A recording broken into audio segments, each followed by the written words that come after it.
아가 4장 11절부터 마지막 16절 말씀까지입니다. 오늘 이 말씀은요, 굉장히 해석하기가 어려운 부분이었습니다. 어제 우리 큰 아이하고 통화를 했는데, 그 아이가 이스라엘 사람들을 친구로 삼고 있어요, 몇 명을. 근데 아가서 이야기를 해봤답니다. 근데 이스라엘 사람들도 어려서부터 히브리어를 배우고 또 이 성경을 알고 있는 자들도 이 아가서를 이해하는 게 많이 어렵다 하고 얘기를 하더래요. 그렇죠. 아가서 자체가 굉장히 문학적인 기법이 많고 시적인 표현이 많기 때문에 굉장히 해석하기가 어려워요. 우리 성경을 보면 여러분, 뭐 이렇게 목사님 어려울 게 뭐 있나요? 그냥 읽으면 되겠죠. 100번을 읽어보세요. 이거 잘 이해가 안 갑니다. 그래서 아주 촌밀하게 성령님의 주시는 지혜를 의지하면서 한 구절 한 구절을 봐야 조금씩 이해가 되는 부분이 많습니다. 오늘도 그런 걸 감안하면서 이 말씀을 여러분들이 대하실 수 있기를 바랍니다. 항상 대할 때마다 아름답지만 참 풀이하기가 어렵다는 것을 새삼 느끼게 됩니다. 자, 오늘 본문으로 들어가 볼까요? 11절입니다. 내 신부야, 내 입술에서는 꿀방울이 떨어지고 내 혀 밑에는 꿀과젖이 있고 내 의복의 향기는 레바논의 향기 같구나. 신랑이 신부된 여인을 향하여서 이렇게 고백을 하는 대목입니다. 원문을 보면 이렇습니다. 우리 성경에는 그냥 꿀방울이라고 되어 있는데 원래 원문에 보면 두 가지 뜻이 있어요. 이 꿀방울이 벌통에서 막 나오는 꿀. 또 하나 뜻은 꿀이 나와서 이렇게 줄줄줄줄줄줄 흐르는 거예요. 아주 오래전에 어떤 분이 벌통에서 바로 뽑은 그런 꿀이라고 하면서 벌통째 갖고 온 꿀을 저한테 줬던 적이 있어요. 그래서 벌통을 이렇게 들어보니까 진짜 꿀이 막 툭툭툭 떨어져요. 그걸 연상할 수 있는 단어입니다. 자, 원문을 보면 이렇습니다. 벌통에서 꿀이 나와 뚝뚝 떨어지듯 당신의 입술들이 그러하네요. 신부여, 꿀과 우유가 당신의 혀 밑에 있네요. 당신의 의복들의 향기는 마치 레바논의 향기 같네요. 여기 이제 레바논이라는 지명이 많이 나와요. 레바논은 이스라엘의 북쪽 지역인데 수풀이 우거진 지역, 삼림이 우거진 지역, 아주 푸르른 지역이고요. 거긴 특별히 백향목이 유명한 지역입니다. 백향목은 향이 아주 좋은 건축자재요. 또 이런 가구 같은 걸 만드는 그런 목재입니다. 굉장히 고가의 목재가 생산되는 곳이고, 이 레바논이라고 하는 지역을 이 아가서에서는 굉장히 아름다운 곳, 긍정적인 곳, 그러나 그곳에는 산짐승과 들짐승이 있는 험한 곳, 이런 의미를 가지고 있어요. 자, 이 신랑이 신부를 향해서 아주 나름대로 아름답고 멋진 용어를 동반을 해서 그 여인을 지금 찬양하고 있는 거예요. 한번 연상을 해볼까요? 여인의 입술을 지금 얘기하고 있어요.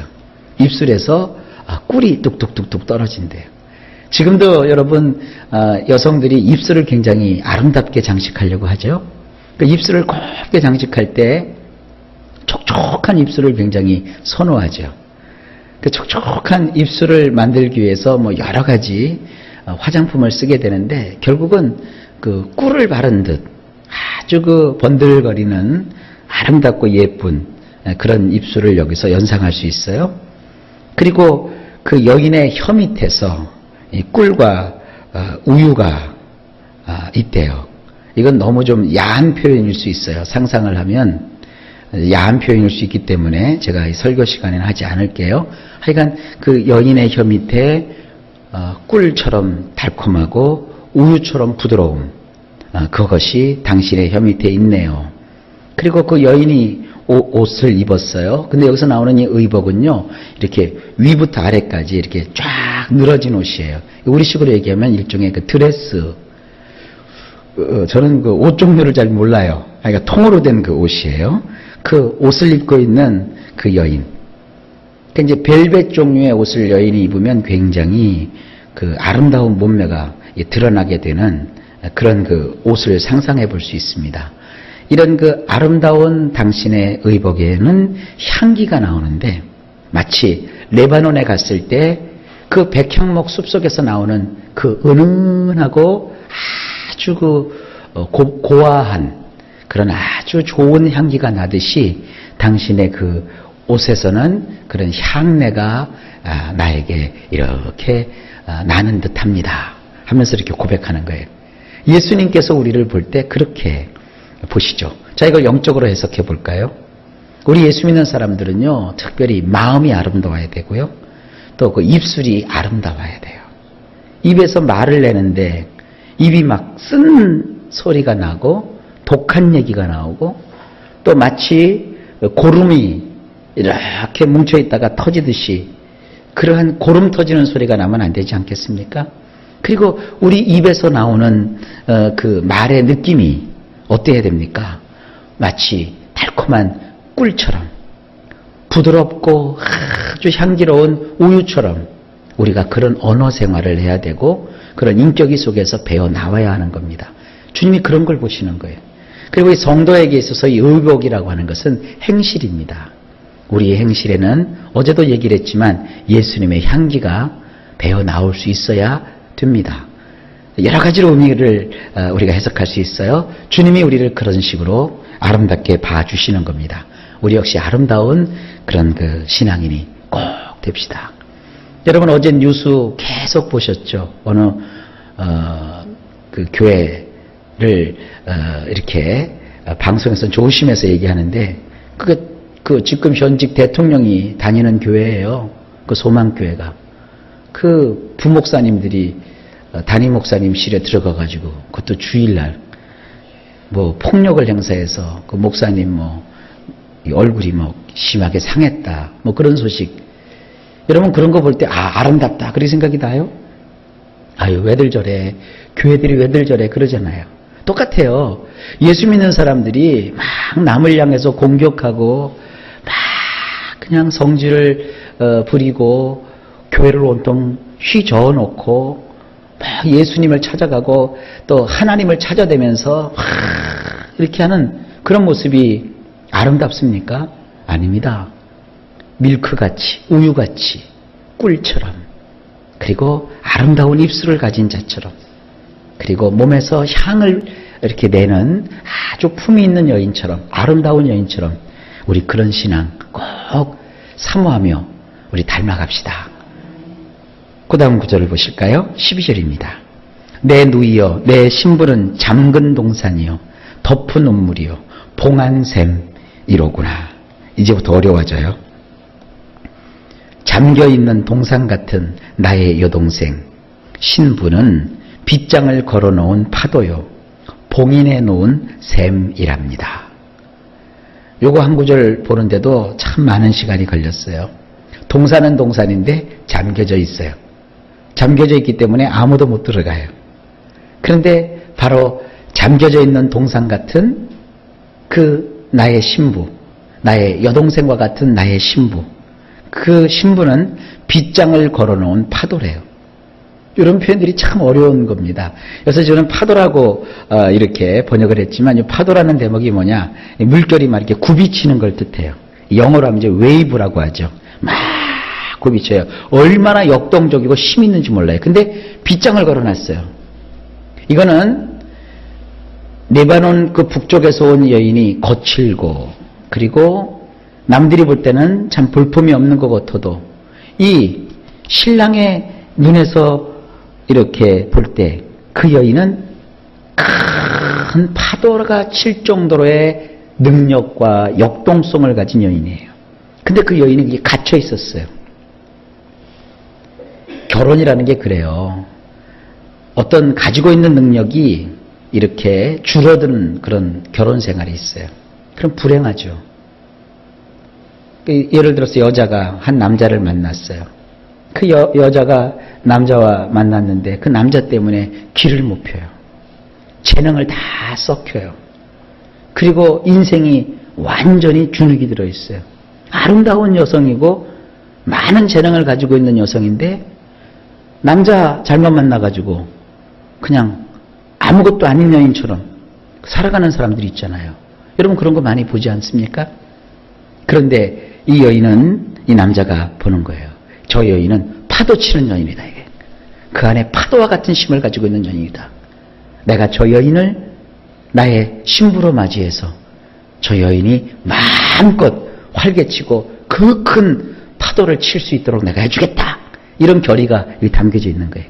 주님이 우리를 볼 때 그러는 겁니다. 주님을 만나면 우리 속에 잠재되어 있는 능력이 발휘되는 거예요.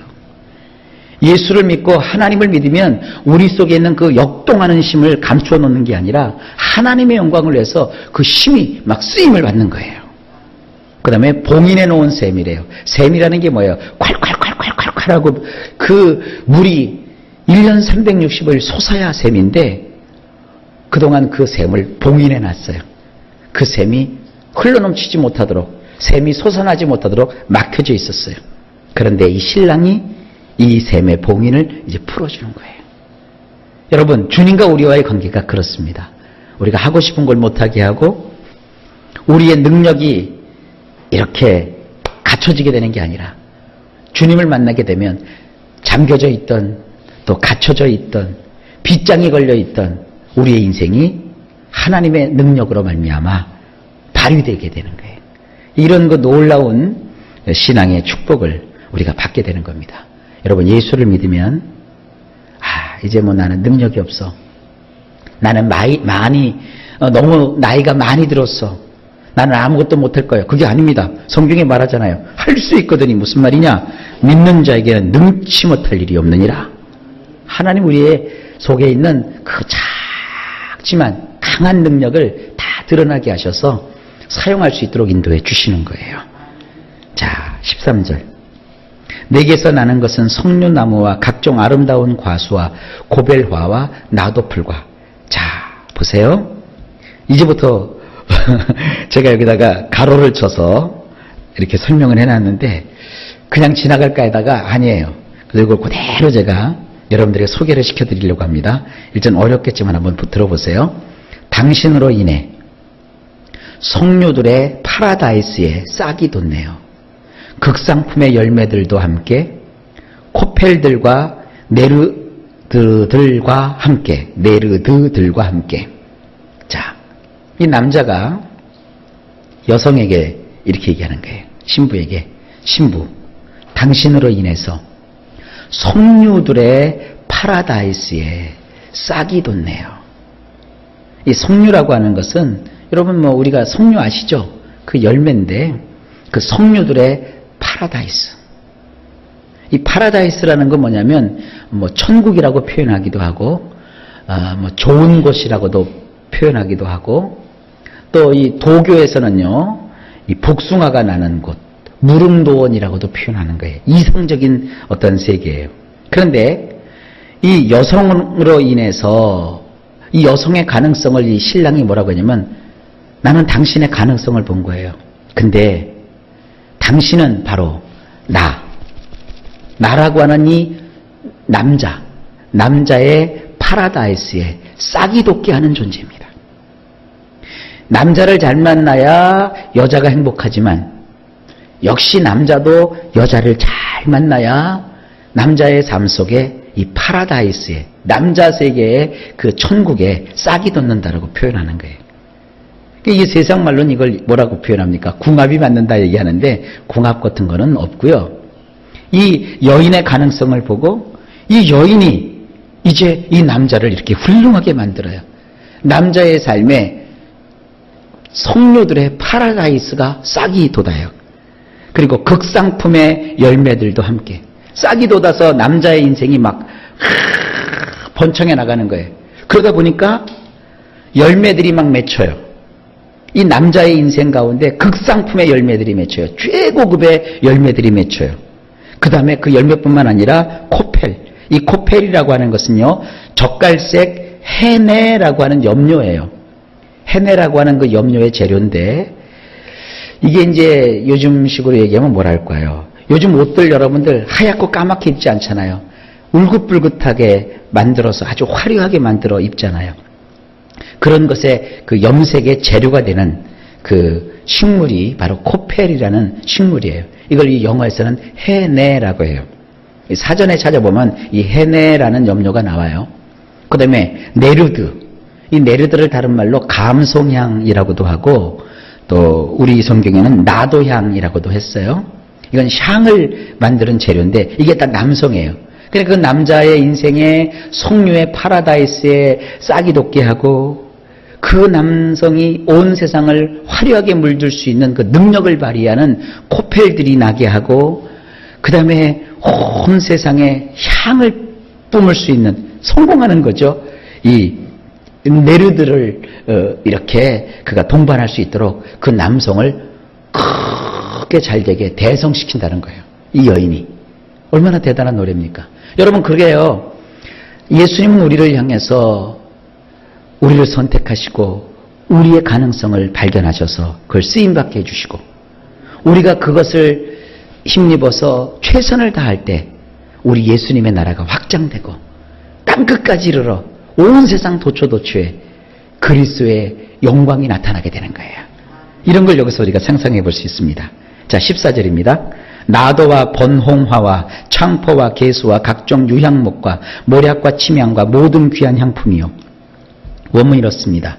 네르드와 샤프란들, 갈대와 계피가 향기나는 각종 나무들과 함께, 모략과 알로에들이 최상의 방향성 수지들과 함께 말이죠. 이게 다 이 남성 명사들이 연결되어 있어요.